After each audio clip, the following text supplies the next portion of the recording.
It's your boy, Amreezy, and I'm back with another Plassars, the Premier League and Sorare amazing review show. These are supposed to be live, and I was trying to get this to be a live video this Monday of recording. Monday evenings, UK time, is when I do my Premier League review shows. However, we had some big technical issues today. Wi-Fi kicking off, everything, systems down here at Amreezy HQ. So I'm having to do this video as a kind of live for me, but I won't be able to interact with the chat, so it won't really be live, and I'll have to upload this video later on, but I'll do that anyway. We have to review the Premier League's weekend. We have to look at how teams performed in the Premier League. That's what we do every Monday on the channel. We review the Premier League's weekend. We look at what that means for Sorare. If you don't play Sorare, it might still be useful if you play another fantasy football game like FPL, because I'm talking about all the Premier League games.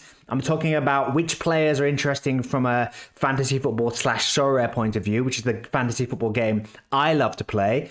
And this week will be a slightly special video because we've got midweek Premier League fixtures coming up. We don't usually have midweek Premier League fixtures. We do this week. So I'll just give you a quick look at my Premier League lineups for this midweek as well. So let's start off by looking at how this weekend just went in the world of the Premier League.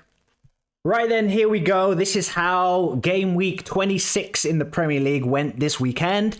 It started on Friday with Leicester playing Brentford, and we expected Leicester to lose this game quite comfortably, and they did lose quite comfortably. And Brentford aren't in the best of form, but when you turn up to Leicester these days, unfortunately for Leicester fans, it is a free-for-all, and Brentford, it's an ideal fixture really for getting your form back. Brentford had a bit of a wobbly patch, but against Leicester, I mean, look at all of these ratings. Everybody in the green, everybody with a good rating. Damsgaard, we were saying on the channel last week actually, if you were building a Brentford stack, who would you go for? You'd go for Visa and Buemo as your forwards, you'd go for Damsgaard as a midfield, and you've got yourself a nice Brentford attack. And I have seen a couple of lineups in Sorare this weekend doing well in the lineups with Mbeumo, Visa, and Damsgaard. Those three players all combining here. Visa scoring, Mbeumo scoring, Damsgaard assisting.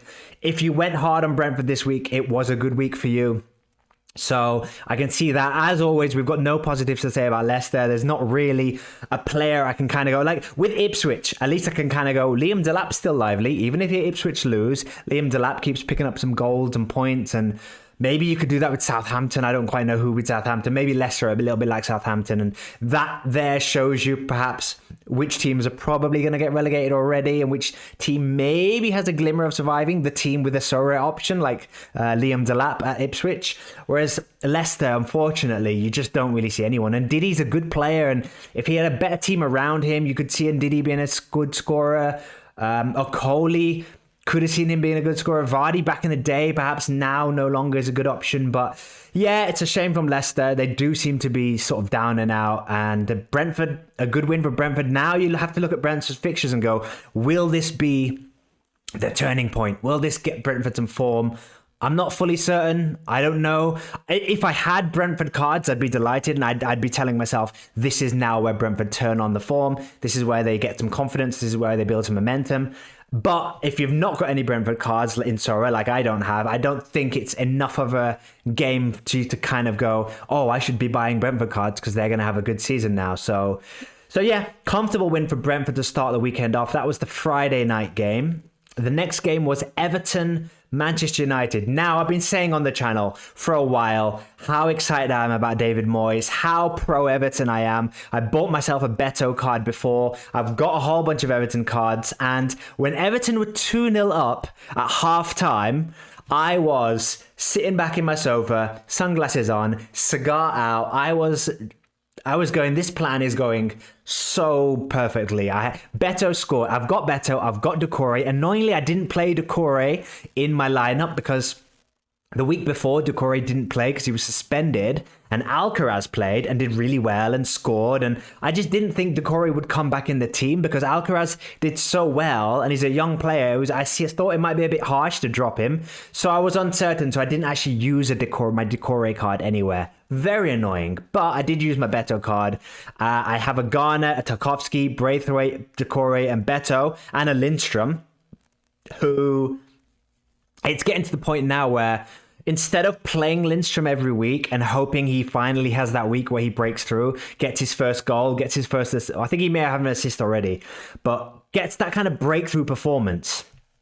I've been hoping for that for Lindstrom for a while. Now I'm in the position where I think I have to kind of go, I have to stop playing Lindstrom and wait till he gives you a good performance again and then put him back in my Sorare lineups. Because I was watching him quite closely this game and he wasn't as lively as other games. He got subbed off in 54 minutes, which was a bit of a sign. And with Doucouré being so well and Alcaraz also knocking on that door, I do wonder if next week Alcaraz maybe plays on the wing and Lindstrom gets dropped or... You know, it's interesting from an Everton point of view. I love David Moyes. I think they've got a great team here, Everton. A solid core with loads of injuries. He's still getting good performances. And they were dominating Manchester United for like 60 minutes. They were really good. But a moment of magic from Bruno Fernandes, a free kick, scores the free kick and just turned the game. And I will say... Ugarte was incredible. He didn't have the best score rating here. Fernandes has got the best rating, 8.7. But in my opinion... Ugarte was quality. And I've seen this a few times in Manchester United this season where I've been watching them and thinking they're all over the place. They're so disorganized. There's players like Casemiro who you wonder why are they playing? Should they be at the club still? Eriksen, defenders that weren't performing well, strikers that weren't performing well. But Ugarte was always one player who whenever I watched Man United, I was always like, Ugarte is a player. He's a quality player. And even when the rest of the team aren't performing well, Ugarte does look like he's performing well. He's putting in a shift. And I think you build a team around Ugarte. You've got to build a team around him now. Surely Manchester United, Ugarte in the midfield. You know, Casemiro might go. Fernandes is always a good player. But I think... you find somebody to pair with Ugarte now, and then you just keep Ugarte. He's got the right energy for the Premier League. He's got the right tenacity. He can tackle, pass. He's got stamina, box to box. He looks like a really complete midfielder with a bit of a bite to him, which you kind of need in midfield. So I was really impressed with Ugarte. And Bruno Fernandes always is a lively option for Manchester United. The strikers are very disappointed, so... I don't know what they do at Manchester United with their strikers. I think they have to give them time. I think they have to give them more time, give them the rest of the season, and the next season, hope one of them, Zerski or Højlund, it becomes Mr. Consistent, or they sign another striker. But, you know, I saw glimmers of hopes from them, and I saw a lot of promise in midfield. So... I was impressed with how Manchester United came back. When they were 2-0 down at half-time, they could have easily crumbled. And I was quite annoyed with all my Everton lineups that Everton didn't hold on to the clean sheet, didn't hold on to the win. But I saw enough promise from Everton to keep backing them in future weeks, especially when they've got better fixtures than this. So yeah, Everton 2, Manchester United 2. I think there's positives on both teams there. So if you've got Manchester United players or Everton players, I think you can kind of feel good that those are cards that might be building something. Next up, my Wolves boys. My Wolves collection had a good day. It's really annoying for my Sorare weekend. I had players like Cunha, Beto. I had players that scored. I had 3 goalkeepers in the Premier League that kept clean sheets. And they were all scattered around my lineups. It was just one of those weekends where I didn't get all my Sorare high-scoring cards in the same lineup and didn't really win anything. So very annoying for me. But this was a really good game for someone who's been backing Wolves on the channel for a while.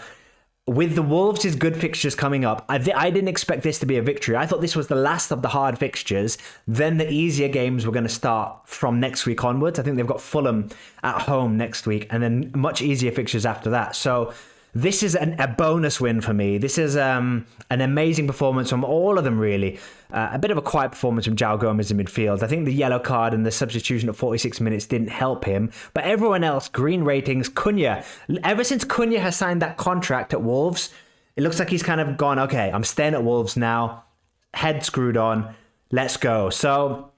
very impressed with Cunha. Also, coming off the bench was Hågen Strand Larsen coming back from his injury. So, hands rubbing together. The master plan is all coming together. Strand Larsen is going to come back now from injury. He's going to be fresh, determined to make a point to prove. Wolves have got good fixtures. Cunha, Larson, Bellegarde's in form. Defense is looking good. Bueno and Totti are looking great at the back. Even Jose Sar's not making as many mistakes as he used to. They've got the two young midfielders in the middle who've got lots of energy. The two wing backs who are great defensive options if you want potential assists. So I'm backing Wolves for the ending of the season. I was very happy with this result. Obviously, it was massively helped by the sending off of Zabani in 31 minutes. Now, my second best Premier League lineup in Sorare this weekend had Kepa in goal and Zabani in defence. So hilarious for me, red card and no clean sheet for my second best lineup in Premier League in season. But it did make it much better for Wolves when he got sent off. 31 minutes to get sent off. Wolves literally score 5 minutes later and then hold on to the win. And I did expect a bit more from Bournemouth, even though they were down to 10 men. When they were down to 10 men and losing, I kind of thought, well, they've got nothing to lose now. Surely they're just going to go gung-ho and try and get an equaliser at least. They've got nothing to lose. They were slightly conservative. They weren't as creative as they usually are. And even though they had 10 men, I expected more from Bournemouth. So it was a disappointing performance from Bournemouth, especially from Zabani. He's now going to be suspended for a couple of games, which is really annoying for a Zabani holder. But I'm looking at the positives as a Wolves collection holder and going to hope for more performances like this from Wolves. So that was a bit of a surprise result. Bournemouth beating... I've gone all the way back. So yes, it was a surprise result, but it wasn't the only surprise result.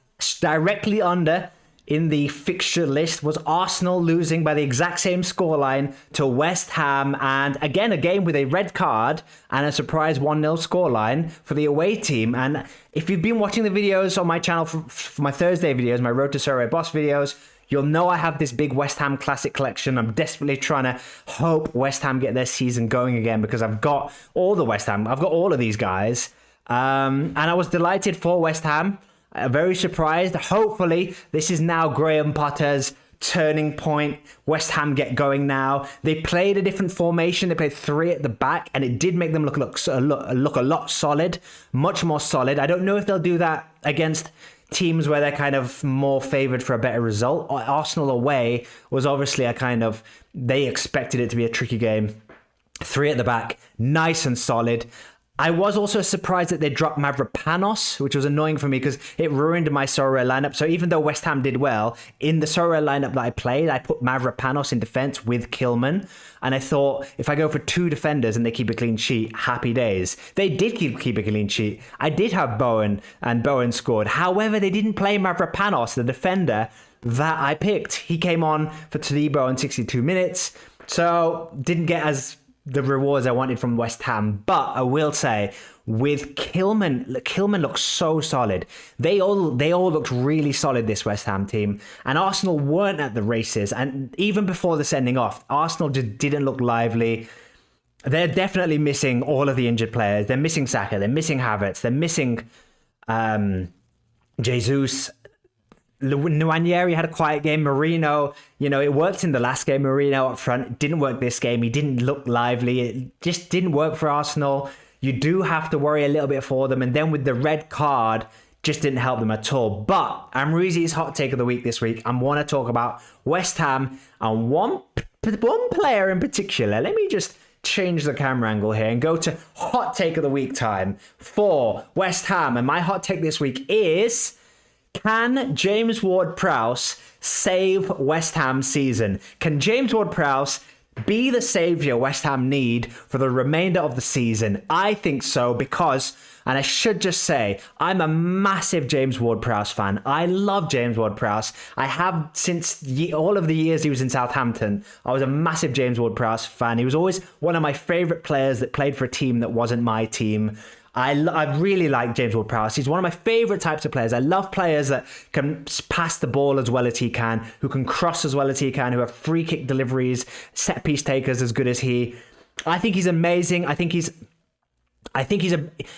almost become a bit of a luxury player lately because he was doing so well at Southampton, moved to West Ham. It didn't quite work for him at West Ham. Went to Nottingham Forest on loan, definitely didn't work there. And I think the problem with James Ward-Prowse, for why it's not worked out at Nottingham Forest specifically, is he needs a free role, okay? He needs a free role to play. He's almost like a number 10 player at the bigger clubs. He doesn't play it there. He kind of plays behind the two central midfielders or around the two central midfielders, but he needs a free role in the same way Cole Palmer does at Chelsea, where he can play as a number 10 and gets a free role, and then he has two. That's usually how a player in a kind of modern day formation plays with a free role, usually as a number 10 with two players behind him. So let's use the Cole Palmer example. Cole Palmer plays as a bit of a free role. He can do whatever he wants.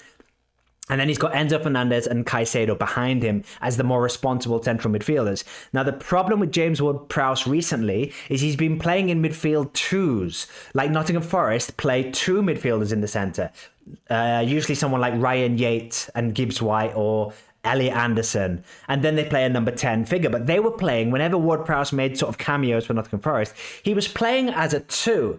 And I think he's kind of done that in the past for West Ham recently, where it didn't work out with previous spells, and it probably didn't work out at the beginning. But in this formation, with two central midfielders like Souček and Alvarez that were playing for West Ham against Arsenal, when they play 3 at the back, it allows James Ward-Prowse to be a free player again. And while he's not going up front being a number 10 and playing as a free player, kind of drifting around the wings, he is now being, or he was against Arsenal, being able to be a free role player deeper. I think some people like to call it a quarterback role, that kind of deeper lying playmaker who can spread passes around, and it's really effective. I thought he was amazing against Arsenal. It was his first start for West Ham since coming back. He came off the bench the week before, and this is my James Ward-Prowse rose-tinted glasses, but I do think surely West Ham stick with this formation, 3 at the back, wing backs, Bowen and Kudus up front, 2 kind of responsible midfielders like Souček and Alvarez, and then let James Ward-Prowse just roam around. He's even worth it just for his corner taking. We've seen this season how effective Arsenal have been from corners, and it's really down to sort of them being able to take a good corner, having good corner takers like Rice, Odegaard, players that can cross the ball well, but also kind of having big sort of target men and like coming up with good set piece takers. So West Ham have got a good set piece taker in James Ward-Prowse. He's a good free kick taker. He can give you a couple of goals every season just from free kicks. He can give you a couple of goals from his corner taking delivery and just his passing, his recycling of possession, the way he keeps the ball. He can't really tackle as well as other players. He's not as strong as other players. That's why he's a little bit of a luxury player, which is why he's not quite worked recently in like the last year or so, because teams like Forest have wanted him to kind of be a creative player, but also have this discipline. I don't think that's the way to go forward. I think if West Ham embrace him as a luxury free role player and don't expect him to win tackles, don't expect him to hold the midfield together, but just allow him to roam around, it could be decisive. And James Ward-Prowse could rejuvenate this West Ham team. I'm obviously hoping for him. As someone who just bought a Sorare card from James Ward-Prowse a few weeks ago, I'm hoping that this is the case. I did buy that card because I love Ward-Prowse. I've gone off screen. The cameras are going crazy. I did buy the Ward-Prowse a few weeks ago because he's one of my favorite players, and I got him for like 40p. But I did also buy him with the kind of secret hope that if he keeps playing here and keeps being allowed to just roam around here, he won't be doing a Cole Palmer, he won't be as attacking, but if he's allowed to play deeper and they have Kudus and Bowen, they don't really need a kind of number 10 because Kudus can kind of drop back, Bowen can kind of drop back because neither of them are really a clinical striker. Just let Ward-Prowse roam around here, spray passes around, chip in with set pieces. He's a glorious player to watch on his day. So that's why I love Ward-Prowse, and that's why I'm optimistic West Ham, if they stick with this formation, could be great for West Ham. So that was West Ham v Arsenal. Next on the list was Fulham v Crystal Palace, and I've got a couple of Crystal Palace Sorare cards, so I was delighted to see Crystal Palace getting back to winning ways. And I was really impressed with Mateta again. He just keeps scoring or assisting, but he looks really lively, Mateta. I'm glad I've got a Mateta card. Mateta as a defender and goalkeeper, they're 4 great cards to have from Crystal Palace, and they've still got some great fixtures coming up. I'm also hoping, because I've got my Wolves collection, Wolves are playing Fulham next. I'm really hoping that this is Fulham I'm hoping Fulham kind of, I've got nothing against Fulham, but I do hope that they kind of drop back a bit now. Drop back, lose a bit of form, at least while my Sorare collections are playing them. And then they can pick up form at the end of the season when they've got fixtures I don't really have much of an interest in. So yeah, at least I hope for next week. I hope Fulham don't turn up next week as well when Wolves, when they have to go to Wolves. So I was encouraged from this performance for Wolves next week, or midweek it is actually. And I was very encouraged by my Crystal Palace boys. I did say last week when Crystal Palace lost, who did they lose to last week? Crystal Palace lost to Brentford. No, they lost to Everton. They lost to Everton 2-1. I was saying in last week's video that I wasn't that discouraged about Crystal Palace, even though they lost to Everton. I saw it more as Everton being better and in really good form and just surprising Crystal Palace and blowing them away almost. And that logic kind of... I was justified with that thinking, and I did back Crystal Palace in my Sorare lineups, and I didn't win anything because I don't quite know why. I didn't quite have the right players, or someone got a yellow card, or... Let's have a look at why did I not win anything with my Crystal Palace lineup this weekend just gone. Let's take a look at lineups. So my Premier League lineups I played this weekend with this Everton collection where the Arsenal boys let me down really and no one really smashed it. The Crystal Palace boys I played here, but I played them with, that's why. I played my Crystal Palace, Mateta and Eze with Bournemouth, who didn't keep the clean sheet, and Zabani got sent off. So I actually got relegated from this lineup, pretty much all thanks to Zabani. And my third lineup was Nottingham Forest, who lost to Newcastle. Sells had a disaster. Defender and Gibbs White had a disaster. So didn't win anything really in Premier League in season, even though I backed Palace, I backed Everton, I backed Wolves in my champion lineup. I think I played Wolves here. I played Cunha and Sarr in a champion lineup, which might win 5 Essence at least. But I put them with the Everton players that lost the clean sheet. Lindstrom didn't deliver. Should have played Doucouré instead of Lindstrom. So yeah, it wasn't the best week for me. But tune into my video on Thursday where I'll dive into that in more detail. But I was encouraged by having my Crystal Palace cards. They should pay off. And I don't necessarily think Fulham are down and out. I feel like Fulham have done this a few times this season where you think they're losing steam. That's it, season over. They're going to drop that form now. But maybe they turn it around next game or the week after. So, if you've got a few Fulham cards, it's not doom and gloom. If you've got Ipswich cards, however, it might be. Apart from Liam Delap. I have Liam Delap. He didn't do anything this game, which was annoying, but... a 7 rating. He's always involved, Liam Delap. This is the thing. Even when they lose 4-1, he's just a nuisance. And I did watch this game, Ipswich-Tottenham, because I was really hoping that Liam Delap was going to surprise Tottenham. I think I captained him because I was so sure that Tottenham's rickety defence of Gray, Danzo, Udogi's just come back from injury. I was really sure Delap was going to terrorise the defence. And for the first 10 minutes, Ipswich had lots of chances. Delap, I think, had 2 1-on-1s that he missed. He created a chance for someone else and they didn't score. And Ipswich started the game really well. If they'd just taken one of those chances, this game could have been completely different. But they didn't. And then Brendan Johnson, who I do own in Sorare, but didn't play because I didn't think he'd play. Brendan Johnson has been injured, came back from injury from this game, scored 2 goals, which... bittersweet feelings for me because, I do have a Brendan Johnson, so I'm happy that he's back from injury and scoring goals. Just annoyed that I didn't play him anywhere because I didn't think he'd play because he was supposed to be injured. But he's not injured. He scored 2 goals. And I have no idea what's going to happen with Tottenham. I think it's very strange at Tottenham that Maddison doesn't seem to get many games. I think Maddison's amazing. Quality player. He seems to come off the bench and do well for them all the time. But if Maddison's not going to play and Kulusevski's going to play as the number 10, I'm okay with that for Brennan Johnson reasons. So I hope Spurs do stick with this formation, even though I don't quite get why Maddison's not playing. I think he's a great player and should be playing. But I do have Bentancur, I do have Johnson, so I'm happy for this formation to stick, okay? If you're listening, Ange, please stay with Brennan Johnson now, because I'm probably going to play him when you've got a good fixture, and you're probably going to drop him on that game, but don't. Play Brennan Johnson. But yeah, Spurs did look good. Brennan Johnson looked lively. Son looked lively. Even though Son didn't score, he created 2 assists and looked really lively. Tell had a bit of a quiet game, but I think it's still too early to sort of see if Tell is going to work in the Premier League. Still too early. He is settling in. The good thing for Tottenham is that the players behind him, Kulusevski, Son and Johnson, are all creative, scoring goals. So Tell can kind of be allowed this period of time at Tottenham where he can settle in. And what I would say from a Sorare point of view is with these performances, Tell's price might be coming down because he's not scoring. couple more weeks of not scoring, his price will come down. Then there could be a moment where it clicks, where he gets that first goal and the floodgates open. With this kind of creativity behind him, I think the floodgates could open on Tell. So if you want a kind of bit of a gamble pick, I wouldn't recommend Tottenham defenders ever, but I would recommend the attack. Like, I've got Brennan Johnson for that reason. Spurs on their day, when they've got a good fixture, can score a lot of goals.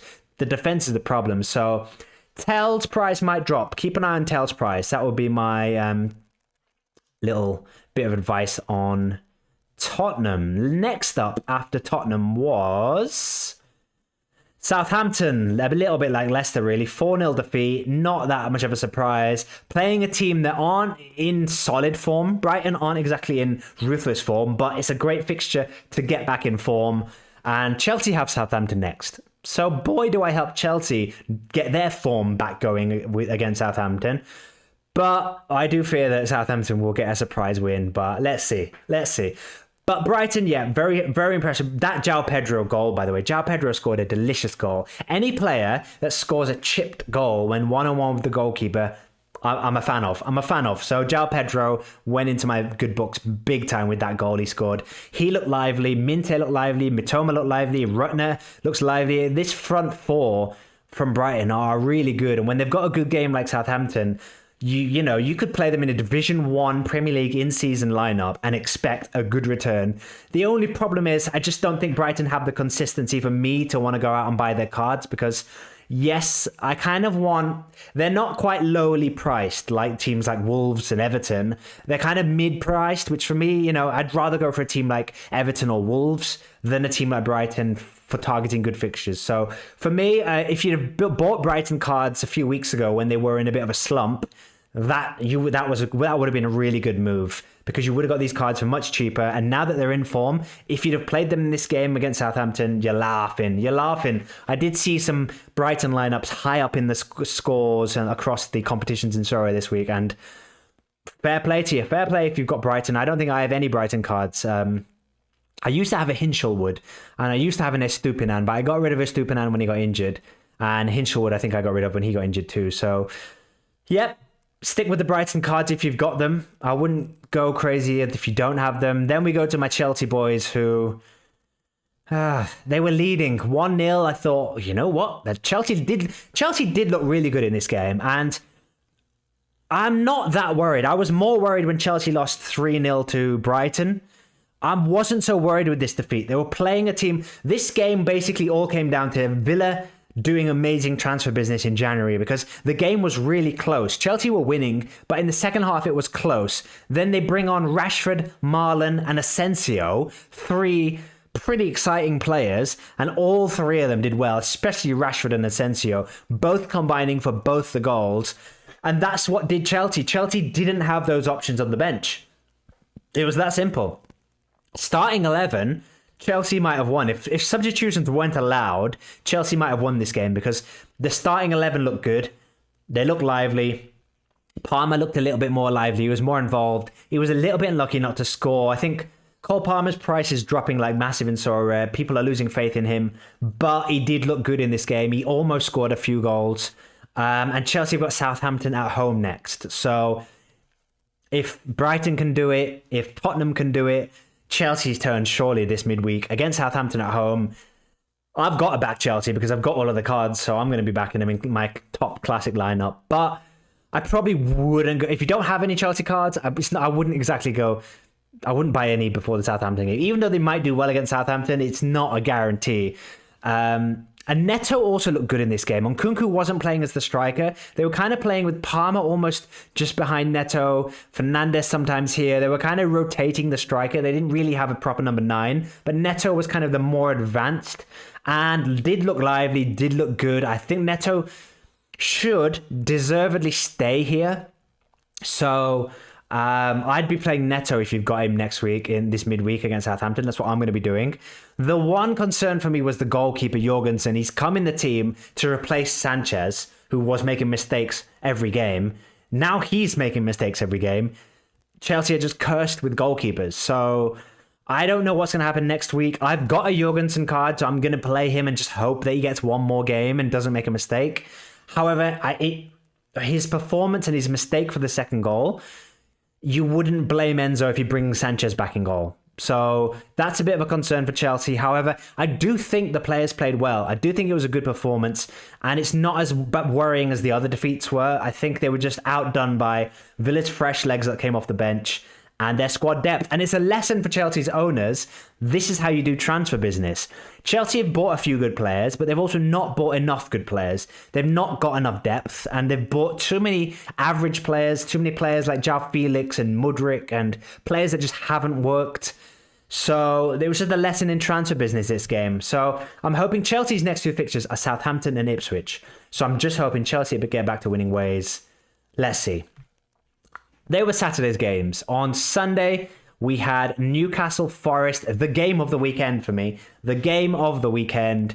It started with Newcastle just bamboozling Nottingham Forest. Newcastle bursting out of the gates. They started so well. I was really worried for Forest. When it went, what did it go to? Did it go to 4-0? No, Forest scored first. And then Newcastle just went into turbo and scored 4 goals. So when Newcastle were winning 4-1, I was really worried for Forest. I was worried it was going to be one of those performances like they lost 5-0. Like 2 weeks ago against Bournemouth. They lost 5-0 to Bournemouth, I think, and it had the same vibe. They were losing 4-1. They were just crumbling. But credit to Forest, they showed a lot of character to come back. 4-3 defeat in the end. They scored in the 63rd minute and the 90th minute, and they created a lot of other chances. This game could have been a lot closer than that. So as a person in Sorare who has a lot of Nottingham Forest cards, I was encouraged by the defeat, a little bit like the Chelsea defeat. I think even though they lost, it wasn't that alarming. It could have been worse. When they were losing 4-1, it could have been a lot worse. They showed a lot of character. Hudson-Odoi being back is huge. I think he's going to be key for them. And Elanga wasn't that great. You can see from his rating here, Elanga with a 6.5. Gibbs White with a 6.4, but Hudson-Odoi was the best player for Nottingham Forest. And since he's been injured, this was his first full game back from injury. He came back off the bench last week. His price has dropped in Sorare. So if you want a cheap Nottingham Forest card, be warned, Nottingham Forest's next two fixtures are tricky, but then the fixtures get a bit easier. So if you want to pick up Hudson-Odoi while he's quite a cheap price, I'd say why not? Because he's scoring against big teams. He scored last week against Liverpool, scored this week. His price has dropped because he was injured for so long. He's back in the team now and looks like the most lively player in the attack. So I'm not too discouraged about things. I was saying last week as well, Newcastle have gone through a bit of a dip, but Gordon, Isaac, their prices have come down a little bit. So if you listened to my advice last week and you picked up a Gordon and an Isaac at a little bit of a discount, congratulations. They're now doing well. The prices will come back up. Newcastle do have some tricky fixtures still. So that's what's kind of putting me off. That's what put me off getting. That's why I didn't buy any Newcastle cards, because I thought they could do well against Forest, but then they've got Liverpool away. So you might want to wait till that game, because then they've got Brighton, West Ham, a cup game, Brentford, Leicester, and Man United, in fact. So all of those games look fairly winnable for Newcastle. And that cup game against Liverpool isn't covered by Sorare, so you don't need to worry about that. So yeah, Newcastle looking good again. Forest, we still don't know. They're in a funny period with Forest. You just don't quite know where they are. And then the last game of the weekend was Manchester City versus Liverpool. Not really a surprise. 2-0 to Liverpool. I think that's pretty much what we expected. I don't think anybody really expected anything else. They just blew Man City away. City just didn't look lively, didn't have any attacking output. There was no positives. I know Doku got an 8.5 and he created maybe 1 or 2 chances, but look at these numbers. Look at these numbers. Terrible. Terrible. I played Foden and Savinho in one of my lineups. Disaster. I played Alexander-Arnold in one of my lineups. He didn't have a good game. But Salah had a good game. Diaz had a good game. All of the big hitters up front had a good game. Van Dijk was solid at the back. So, yeah, I think, I don't have any Liverpool cards. That's not how I play. So, if you do, I think I wouldn't advise anyone buy Liverpool cards, because I think at this point of the season, everyone who's got Liverpool stacks, have more XP, have more collection scores, are going to beat all of your lineups. And if you've got Liverpool cards, you're going to be playing 5 Liverpool cards every week. It's not like you're going to be playing 2 Liverpool cards, 2 Crystal Palace cards, and a Wolves card. Nah, you're just going to be playing your 5 Liverpool cards. So I don't have any Liverpool cards apart from a Trent and Classic. So not much there. I think Man City are more interesting in terms of Sorare. Like, when they've got easier fixtures, everyone's lost faith, so the prices have all come down on all of them. Marmoush, on his day, as he proved last week with a hat-trick, can score. Foden, Savinho, Doku, you know, these are players that it wouldn't surprise you if they play like a team like Fulham or a mid-table team like Everton or someone like that. They could win 4-0 randomly, but I wouldn't go there, but I wouldn't, if you see one at a good price. Also, you've got to think of next season now. We're at that part of the season where there's like 10 games left till the end of the season, 11 games maybe. So my purchases that I make now, if I make any more Premier League in-season purchases, are all going to be, what can these players do for me next season? So Manchester City might be worth it, because I do think this kind of feels like a one-off season for Man City. I wouldn't be surprised if next season they go smash it again. So maybe you want to pick up a few Man City cards at a little bit of a reduced price now for Classic next season. That's kind of what I did with Foden and Savinho. But yeah, it's not looking good. So I'm going to finish this week's video. Once again, I do apologize for not making this live like we usually do, but the YouTube live wasn't working as I wanted it. The internet was being silly with me, so I couldn't get it out live. So I'm recording this when it should be live. And I'm going to finish this week's video with just a little look at my lineups for the midweek. So we've got a midweek set of fixtures for Sorare. There's a capped competition where I'm going to be backing my West Ham boys. West Ham, I've got Leicester at home. So I'm going to be playing my cap 230 because all of these West Ham cards are quite low. And remember what I said about James Ward-Prowse? I'm committing to my belief that Ward-Prowse can be the saviour for West Ham this season and turn the form around for them. I'm going to be playing Ward-Prowse here with Kudos, Kilman and Areola. I would play Bowen here usually, but I'm playing Bowen in another lineup. So Osama Idrissi has got a great fixture here in Liga MX. So I'm going to captain him with 4 West Ham cards. This is a bit of a throwaway lineup with a DMP goalkeeper, but all 4 of these guys maybe smash, but this is a bit of a throwaway lineup. Then I've got an all-star lineup where I'm backing my 2 Man City boys again. Like I said, Man City, I'm not confident about them, but on their day, Tottenham's defense isn't great. Maybe these 2 players can do well. Maybe Man City will be angry after the Liverpool defeat. They've got their pride to play for, so let's see. And I'm going to be playing 2 Tigres cards with them. I've just bought this Jesus Angolo card now that he's kind of established as a first teamer at Tigres again. So 2 Tigres cards. And then Nick Pope has got a tricky fixture, but it's an all-star lineup, so I'm a bit of a gamble here. Then I'm going to be going for an Everton stack. 2 defenders, Beto and Doucouré. They're playing Brentford away, which is a really tricky fixture to call. Brentford will be up on confidence, but they weren't doing that great before last week. Everton were doing great. I don't know how that Man United collapse will affect them mentally, but with my Everton cards, I've just got to hope they turn up. So I'm going to be going for an Everton stack with Kepa, who's got Brighton away. Again, not convinced with these 2 goalkeepers, but you know, I don't really have any other options. And maybe they make a lot of saves and keep under 3 goals. That's kind of the aim. Then Premier League in season, my number 1 lineup in Division 1 is going to be Wolves, baby. Cunha, Totti, Jose Sa, Bellegarde. This is what I've been waiting for the last few weeks. Wolves collection coming into use. And I don't think a lot of other people are going to be playing Wolves collections. So that's my edge. I'm going to be going for 4 Wolves guys and Cole Palmer, who's got Southampton at home. So on paper, this lineup could do good. Then I'm going for 4 Crystal Palace guys who've got Aston Villa at home. So 2 home fixtures for both my stacks here. Villa could be tricky. They might have a bit more confidence after that Chelsea win, but it is an away game for Villa. They might be a little bit tired. I don't quite know. With my Crystal Palace stack, I've got to play them. It's not like such a daunting fixture like Liverpool away where I'm like, I can't play them. I have to play them. Villa at home isn't unreasonable to expect a good result from Palace. So I'm going to be playing the 4 big cards here with Bowen. This is where my Bowen card is here. I'd just rather have him here because the upside of cash reward here is better. So I'd rather put my Bowen here instead of here. And you know what? I should probably captain Bowen instead of Mateta because I'm more confident on Bowen doing well at home to Leicester than I am Mateta at home to Villa. So Bowen in Parma are going to be my classic cards here. And then my third one is going to be a complete 5 Nottingham Forest cards in season. My thinking here is I was encouraged by how Nottingham Forest looked in the second half against Newcastle. So they did have give them some belief. So I believe they might have some momentum that they still are carrying on from that Newcastle defeat. And Arsenal looked so bad against West Ham. And now they're going to Forest away. That's not an easy fixture. And if Arsenal's heads are a little bit down, I think it's worth me putting this in my third division. Not my third division, second division. Yeah, I've got 2 Division 1s and 1 Division 2. So this is my weaker division. That's why it's the fixture I'm less confident about playing Arsenal.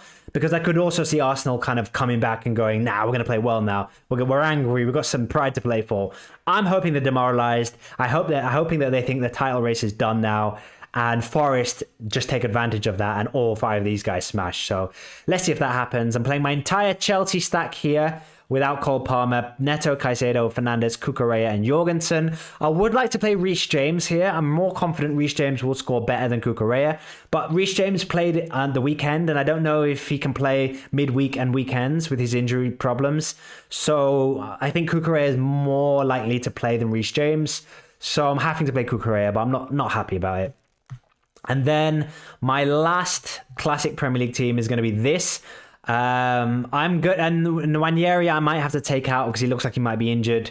And Brennan Johnson, I might just play him because they put him down as a 10% chance to play, but he scored 2 goals last week, the weekend. I just think even if he comes off the bench, he'll be full of confidence. So I might keep Brennan Johnson, but I might find a replacement for Nwaneri, possibly Liam Delap. I could play my Liam Delap here. And play someone else in this warm-up league. And then that's my lineups, and there's an under 23 warm-up league. So yeah, those are my lineups for the coming weekend, people. Thank you for watching this Premier League review show. Sorry I couldn't do it live like I usually do, but I still hope you enjoy it and can give the channel likes and subscribes and all that good stuff. Good luck with your Sorare midweeks. I'll be back on Thursday. Stay tuned for my Road to Sorare Boss episode on Thursday, where I'll be reviewing my weekend and midweek in more detail and previewing my lineups for the weekend coming up. Otherwise, thanks for watching. I'll see you next week. Peace.